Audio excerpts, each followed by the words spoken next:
We are back with another video. Before we get into the video, like, comment, and subscribe to the channel. Megan gets ultimately disrespected by Klay Thompson. Klay was having a good old time on a boat, bragging about his boat on live. Then he put on a hat, which a lot of fans have noticed, that says protect your energy. So a lot of people feel like he's subliminally trying to say that Megan Thee Stallion is toxic and that he needed to protect his energy.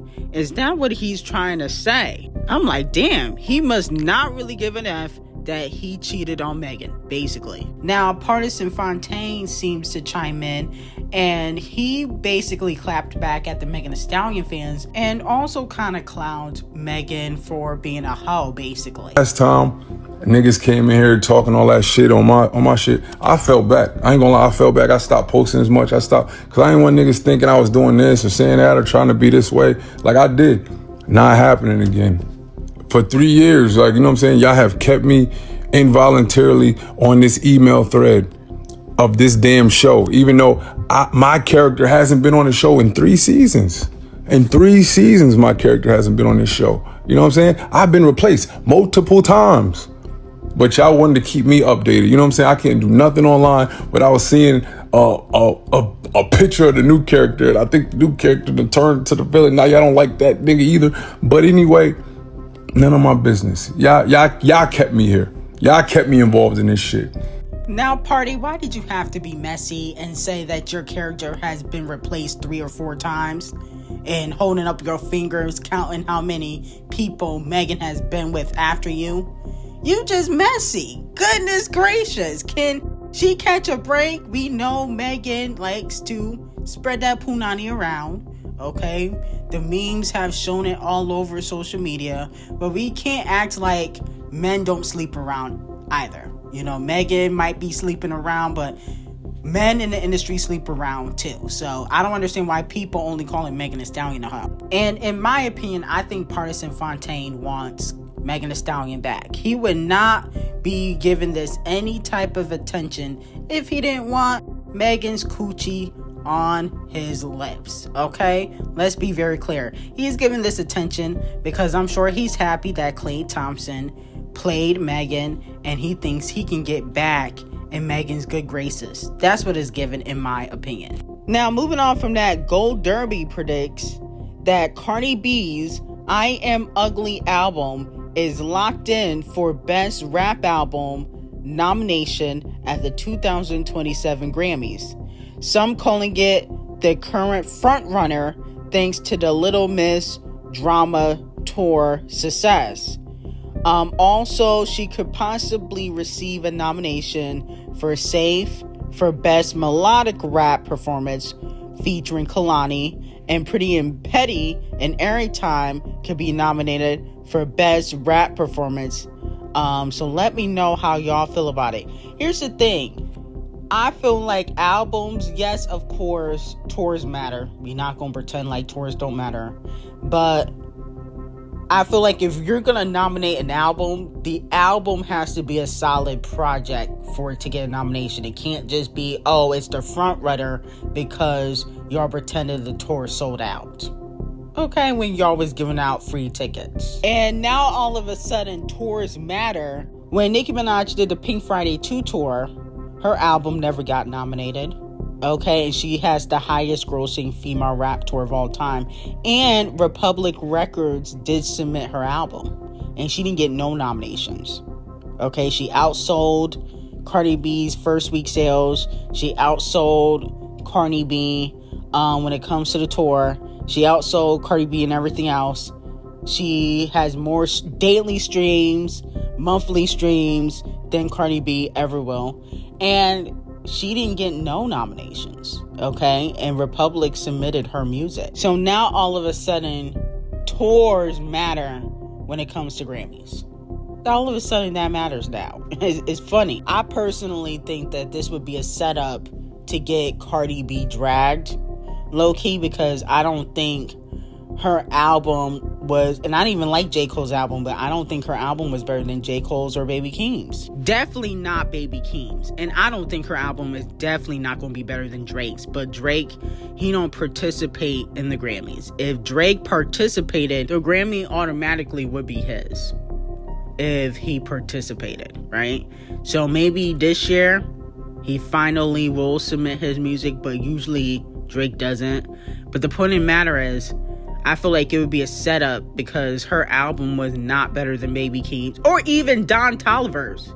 I forgot about Don. Her album was not better than Don Toliver's. But, you know, he might be more in the melodic rap category. But at the end of the day, there were way better rap albums that came out this year, no shade, than Cardi B's I Am Delusional album. But if Nicki Minaj gives her any attention for the remainder of the year, they're gonna give it to her. I notice Cardi B starts getting a major push once she gets into it with Nicki Minaj. When Nicki Minaj pays her dust, she don't get nothing. She gets ignored, okay? They treat her like the side chick that she is. She was the side chick in her marriage for the last 8 years. But when Nicki Minaj gives her an ounce of attention like she did in September of 2025, that's when people all of a sudden want to be Team Cardi B out of spite. Like, she's never nobody's original number one. She's only somebody's number one once they can't get next to Nicki, or if, you know, Nicki does something that they don't like, okay? But she don't have the talent to compete with any female rappers. Nicki, J. Cole, Kendrick, she don't have the talent at all.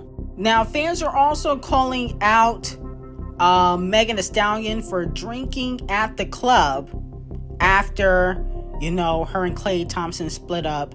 And a lot of fans are calling it out because she canceled her Broadway show. So a fan said, couldn't perform on Broadway, but can be out in the club. Interesting choice. And a lot of fans were upset that she's canceling the remainder of her shows because people have already bought tickets. So let me know how y'all feel about it. Here's the thing. This is how Megan's grieving, okay? She's getting the Hennessy. She's taking the shots. I'm sure she'll find a new rebound in a few days or a few weeks. But I think this is not really out of the ordinary. You know, she's going to be back in the clubs, booty shaking, twerking, popping it with her poom poom shorts on.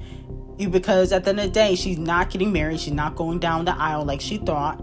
And, you know, this might be her way of coping. Mind you, after she got shot, she was in the club twerking 3 days later, okay?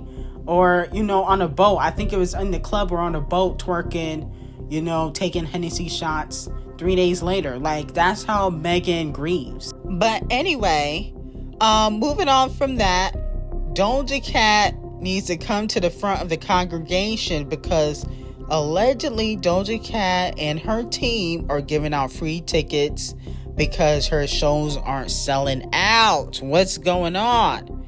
Okay. Now, this is interesting because I've never seen DojaCat's label or DojaCat's team give out tickets before.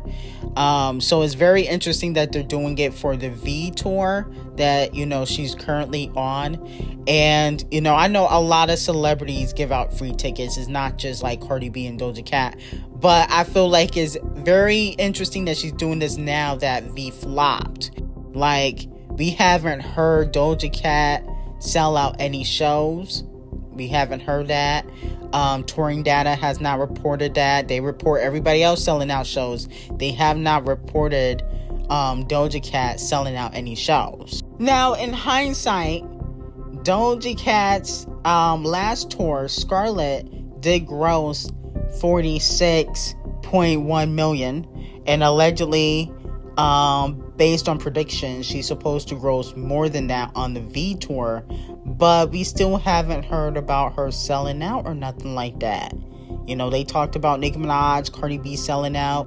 Megan Thee Stallion, we still don't really know what the real numbers are. Allegedly, it was 41 million or 40 million that she grossed, but we still really haven't seen all of the numbers from her tour either. But I just think with DojaCat, The reason why she probably not selling out is because, one, she put out a trash album and she can't sell like Cardi B. Like, Cardi B can put out a trash album, but because Cardi B and Nicki Minaj are beefing, people that don't like Nicki Minaj are going to support Cardi B.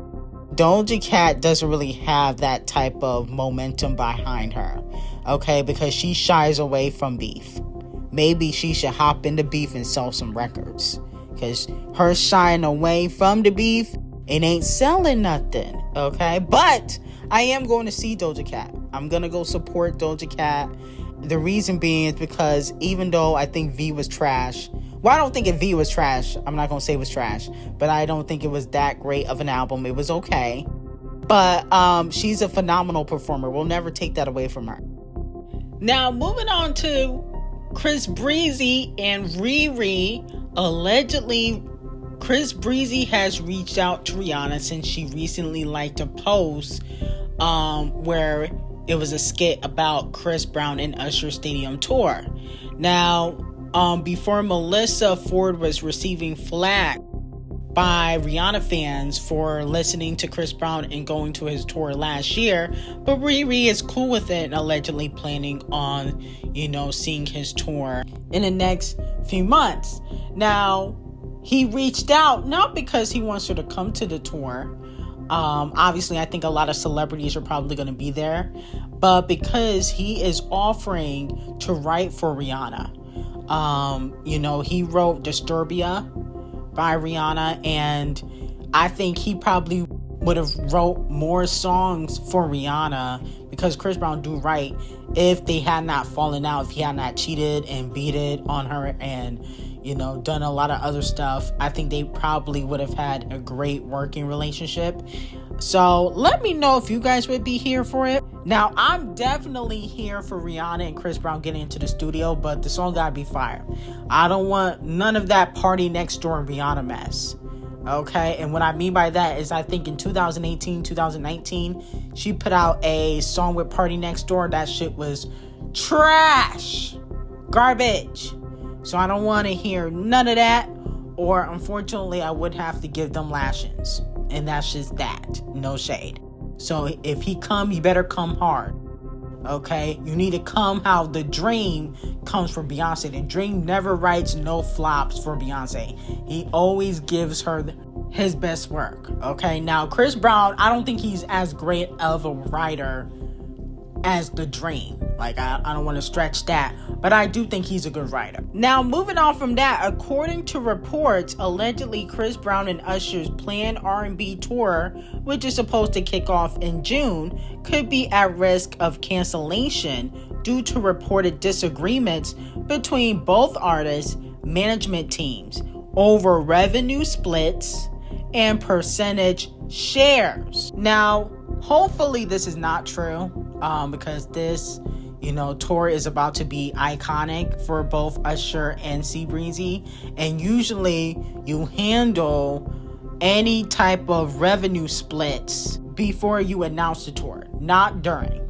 Now, allegedly their split will be equal, but if Chris Brown wants to get paid more, I think he should, because he's proven that he can headline a stadium tour. Usher, you haven't proved that. But you did the Super Bowl. The Super Bowl is really big, but can you do a stadium world tour by yourself or headline one? Now, Chris Brown didn't do it by himself, but he headlined one, okay? So, to me, I feel like Usher needs Chris Brown low-key, not just for relevancy, but also because I don't think Usher can do a stadium tour by himself like Beyonce. Him and Beyonce are peers, but Beyonce's light years ahead of them when it comes to sales, accolades, and tour sales. Point blank, period. So Chris Brown, in my opinion, being that he headlined a stadium world tour last year, and he had Janae and Summer Walker and Bryson Tiller, open up for him, I think he should get paid more than Usher.